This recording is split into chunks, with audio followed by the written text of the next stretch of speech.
Hi viewers, welcome to our channel. ప్రస్తుతం మనతో పాటు ఇమ్మంది రామారావు గారు సీనియర్ జర్నలిస్ట్ ఉన్నారు. ఒకసారి వారితో మాట్లాడదాం. సార్ నమస్కారం. సార్ నమస్తే బాబు. సార్ అనుష్క గారి పెళ్లి గురించి ఎప్పటి నుంచో వార్తలు రావడం చూస్తున్నాం సార్. ఎన్నో పుకార్లు వచ్చాయి, వాళ్ళని చేసుకుంటుంది, వీళ్ళని చేసుకుంటుంది. ఇప్పుడు కూడా ఒక కన్నడ ప్రొడ్యూసర్ తో పెళ్లి ఉంది అనుష్క గారికి అని చెప్పేసి వార్తలు రావడం చూస్తున్నాం సార్. అసలు ఈ వార్తల్లో నిజం ఎంత ఉందంటారు సార్?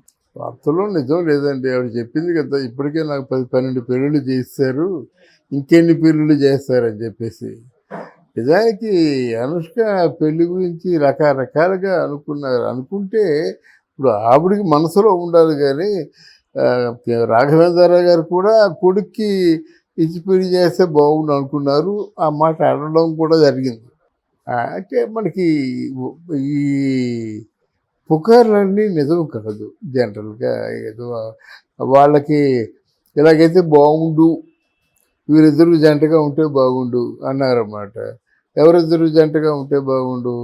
ప్రభాస్ను అనుష్క జంటగా ఉంటే బాగుండు అన్నారు. నిజంగా అది ఆ తాలూకు దాన్ని ఏమంటారు, ఆ రూమరు నిజమేనేమో అని నమ్మారు మన జనాలు. ఇది నమ్మడానికి కారణం ఏంటంటే, ఆ కృష్ణరాజు గారు చనిపోయినప్పుడు డే అండ్ నైట్ అక్కడే ఉండి ప్రభాస్ గారిని కొంచెం జాగ్రత్తగా చూసుకుంది అన్నమాట. హెల్త్ డ్యామేజ్ అవ్వకుండా చాలా జాగ్రత్తగా చూసుకున్నంత మాత్రంలో భార్య అయిపోవాలని లేదు. తర్వాత ఒక విధంగా చెప్పాలంటే, కృష్ణరాజు గారు డైరీలో ప్రభాస్కి అనుష్కని పెళ్లి చేసుకోమని చెప్పినట్టుగా ఉంది. ఇంకో వార్త ఏమంటామంటే, అంటే అనుష్కని పెళ్లి చేసుకోవద్దు అని చెప్పినట్టుగా ఉంది. మరి ఇవన్నీ ఈ పుకార్ల లెక్క వస్తాయన్నమాట.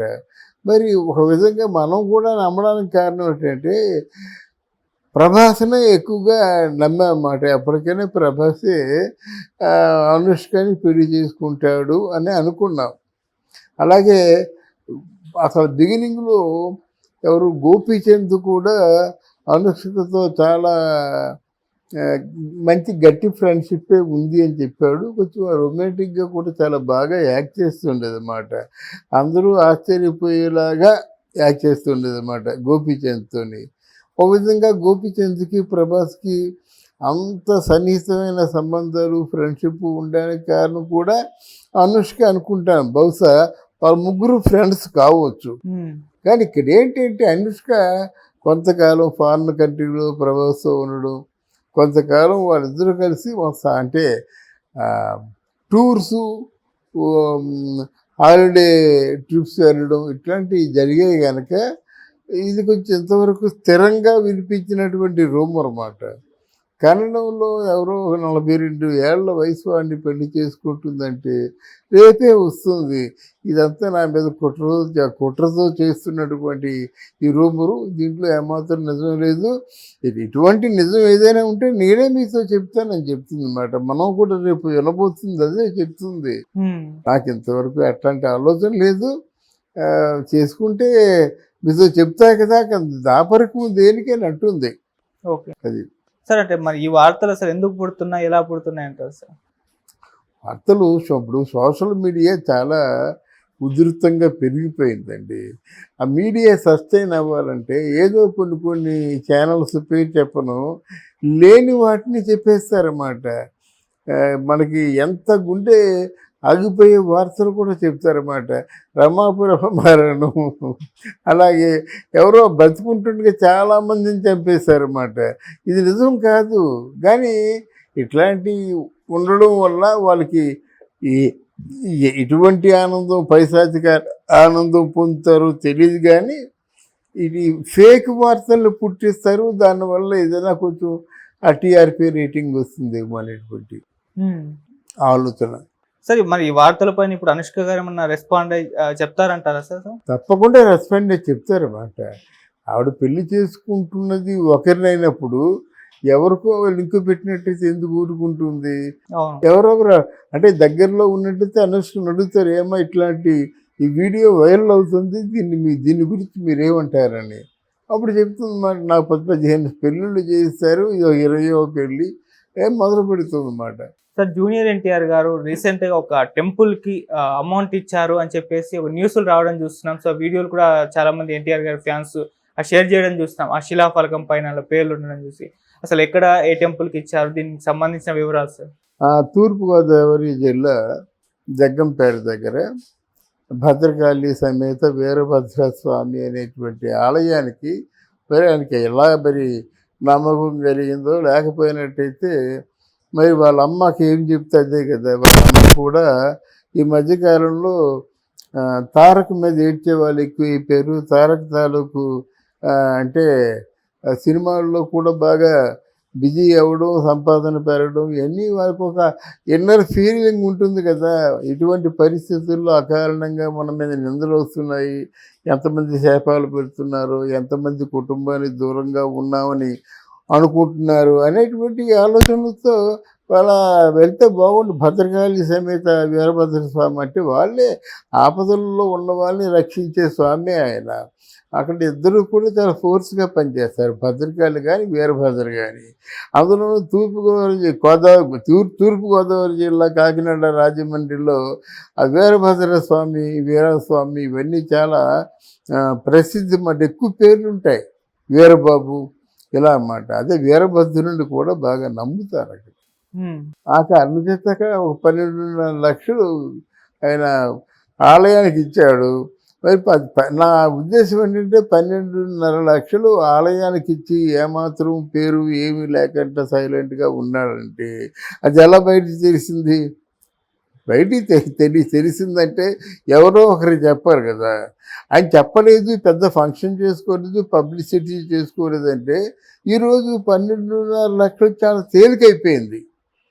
ఇప్పుడు ఈ మధ్యకాలంలో పవన్ కళ్యాణ్ విరాళం కానీ, లేకపోతే చిరంజీవి గారి విరాళం కానీ, లేకపోతే ప్రభాస్ అయోధ్య రామ మందిర అంటే మహోత్సవం ప్రారంభ సమయంలో ఇచ్చే విరాళం కానీ కోట్లలో ఉన్నాయి గనక ఈ లక్షల్లో ఉన్న విరాళం బయటికి రాకపోవచ్చు అన్నమాట. అందుకే బయటికి తెలియలేదు. ఏది ఏమైనప్పుడు కూడా విరాళం అన్నది విరాళమే. ఇప్పుడు మనం ఇచ్చిన డబ్బు మీద కొంతమంది భక్తులు అంటే అన్నప్రసాదాలు స్వీకరిస్తున్నారంటే, వాళ్ళ ఆకలిని తీరుస్తున్నారంటే ఆ పుణ్యం ఊరికైపోదు. అంటే మనం మంచి చేసినా ఆ పుణ్యం పోదు, చెడ్డ చేసినా ఆ పాపం పోదు. అది మనం ఆలోచించుకోవాలన్నమాట. బట్ తారక చేసింది డెఫినెట్గా ఒక అంటే భక్తుల తాలూకు విశ్వాసాలే కదండి శక్తి. ఇప్పుడు తిరుపతిలో వెళ్ళినట్టయితే ఆ శక్తి పనిచేసే విధానం ఒకలాగా ఉంటుంది. అమీర్పేట జంక్షన్లో గుడి ఉందనుకోండి, అంటే ఒక తిరుపతి ఆలయం లాంటి గుడి ఉందనుకోండి, ఆ గుడికి వెళ్తే మనకేమో ఆ ఫీలింగ్ ఉండదు. తిరుపతిలో ఆ కొండెక్కుతుండగా మీకు ఆ ఫీలింగ్ వేరు, శ్రీశైలంలో కొండెక్కుతుండగా ఫీలింగ్ వేరు. అంటే ఎందుకు చెప్తున్నారంటే అట్లాంటి అట్మాస్ఫియర్ కూడా కలగాలి కదా. ఆ అట్మాస్ఫియర్ వీరభద్ర సమేత అంటే భద్రకాళి సమేత వీరభద్ర స్వామి అంటే అక్కడ ఒళ్ళు గగ్గురు పొడిచేటువంటి మేళతాళాలు, ఊరేగింపులు జరుగుతూ ఉంటాయి అన్నమాట పండుగ సందర్భంగా. ఇవన్నీ ఏమవుతాయంటే ఆ ఆలయం మీద ప్రత్యేకమైన శ్రద్ధ అంటే భక్తులకు కలుగుతుంది. ఆ కలగడం మూలంగా ఆయన ఏదో చిన్న విరాళం ఇవ్వచ్చు. ఓకే సార్, ఈ నేపథ్యంలో మనం ఎన్టీఆర్ గారి సినిమాల గురించి మాట్లాడుకోవాల్సి వస్తే ఇప్పుడు అప్కమింగ్ ఫిలిమ్స్ దేవరా ఒకటి ఉంది, వార్ 2 రాబోతున్నాయి. ఈ సినిమాలు ఎలా ఉండబోతున్నాయి సార్? మొన్న వెళ్ళాడు వార్ 2కి బాంబే. అక్కడ వాళ్ళ బాంబేలో తారక్ని రిసీవ్ చేసుకోవడం చూసి బాంబే అసలు ఆశ్చర్యపోయారన్నమాట. చాలా మంచి పేరు తెచ్చుకున్నారండి. RRR సినిమా తర్వాత వాళ్ళకు మంచి గుర్తింపు వచ్చింది. అయితే దేవర సినిమా చాలా బాగుందంటున్నారు. వీళ్ళు కూడా ఒక వ్యాపార మార్గాలే కదా, ఆల్మోస్ట్ ఆల్ సినిమా అంతా అయిపోయింది అనుకుంటున్నారు. ఇప్పుడు సినిమా దేవర 2 అంటున్నారు. అయిన దానికి ఇంకో 10% పెంచినట్టయితే 1, 2 అయిపోతాయి కదా. 1 ఒక రేటు, 2 ఒక రేటు, మొత్తం ఓవరాల్గా 200 కోట్ల రూపాయలు లాభానికి అమ్ముకోవచ్చు కదా. అయిన అమౌంట్ మీద ఇంకో 200 కోట్లు అంటే అమ్ముకోవాలంటే మంచి లాభాలే పొందేటువంటి అవకాశం ఉంది. ఇక్కడ వార్ 2లో ఈయన యాక్ట్ చేసినప్పుడు కూడా హిందీ ఫీల్డ్ వీళ్ళని ఫోకస్లో ఉంచుతుంది, వీళ్ళకు పేరు వచ్చేలాగా చూస్తుందని నేనైతే నమ్మను. మన తెలుగు ప్రేక్షకులు చాలా అమాయకులు. కాంతారా నమ్ముతారు, KGF అంటే నమ్ముతారు. ఇవన్నీ కోట్లు వాళ్ళకి ఇస్తారు. రజనీకాంత్ సినిమాలు చూస్తారు. ఆ రోజుల్లో కమల్ హాసన్ సినిమాలు కూడా చూసేవారు. ఆ పెద్ద మనసు ఓన్లీ తెలుగు ప్రేక్షకులకే ఉంది. అంటే ఇక్కడ ఇంత బిజీ షెడ్యూల్లో వెళ్ళి కేవలం రెమ్యూనరేషన్ కోసం యాక్ట్ చేయడమే కానీ, ఒకవేళ హిందీలో యాక్ట్ చేస్తే మాత్రం తెలుగు ప్రేక్షకులు అడ్డగోలుగా నీ వైపు తిరిగిపోరు అన్నమాట. ఓకే సార్, అలాగే ఎన్టీఆర్ గారు ప్రశాంత్ నీల్ గారి కాంబినేషన్ లో ఒక సినిమా రావాల్సి అవును, సినిమా టైం పట్టుద్ది అంటారా? ఎందుకంటే దేవర 1 కాకుండా 2 కూడా రావాలి. అదే చెప్తున్నాడు కదా.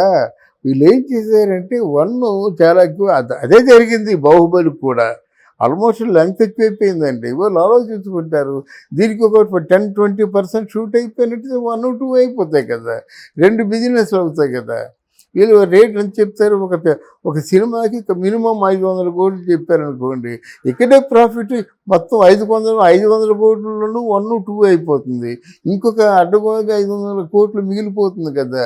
అటువంటి వ్యాపార సూత్రాలు మాత్రం తప్పకుండా ఫాలో అవుతారు సమర్థులైనటువంటి ప్రొడ్యూసర్లు కనుక. Okay, thank you so much. Thank you Babu, thank you very much.